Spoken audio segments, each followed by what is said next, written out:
Welcome back to మనం TV. నేను మీ అశ్విని. ప్రస్తుతం దేశంలో ఒక పెద్ద చర్చ జరుగుతోంది. ఉగ్రవాదంపై పాక్ పాత్రను ప్రపంచ దేశాలకు చెప్పేందుకు 7గురు అఖిలపక్ష బృందాన్ని మోడీ ఎంపిక చేయడం వెనుక స్ట్రాటజీ గురించి హాట్ డిబేట్ నడుస్తోంది. ప్రస్తుతం మోడీ టార్గెట్ పాకిస్తాన్ను అంతర్జాతీయంగా ఏకాకి చేయడమే.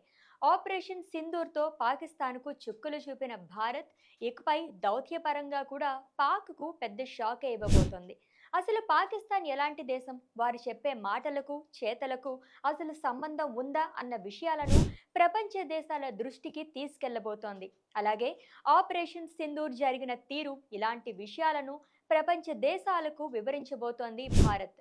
అంతేకాదు, మనం కేవలం పాక్ ఉగ్రస్థావరాలు అలాగే వారి ఎయిర్ బేస్లపై దాడి చేస్తే పాక్ మాత్రం భారత్లోని సామాన్య జనాన్ని టార్గెట్ చేసుకుంది. ఈ విషయాలను కూడా ఆధారాలతో సహా వివిధ దేశాలకు భారత్ వివరించబోతోంది. 7గురు సభ్యుల ప్రతినిధి బృందాలు మే 23 నుంచి 10 రోజుల వాషింగ్టన్, లండన్, అబుదాబి, పిట్రోనియా, టోక్యో వంటి కీలక రాజధానులను కవర్ చేస్తోంది. కేంద్రం ఎంపిక చేసిన ప్రతినిధి బృందాలు ఐక్యరాజ్య సమితి భద్రతా మండలి సభ్యులతోనూ భేటీ జరుపుతారు. ఇలా పాకిస్తాన్ ఉగ్రవాదానికి సపోర్ట్ ఇస్తున్నట్లు ఆధారాలతో వెల్లడించడం వల్ల ఆ దేశానికి అంతర్జాతీయ స్థాయిలో ప్రతిష్ట దెబ్బతింటోంది. ఇది ఆర్థిక ఆంక్షలు, చైనా, టర్కీ వంటి దేశాలను మినహాయిస్తే దౌత్యపరంగా ఒంటరి అయ్యేందుకు ఛాన్సెస్ పెరుగుతాయి.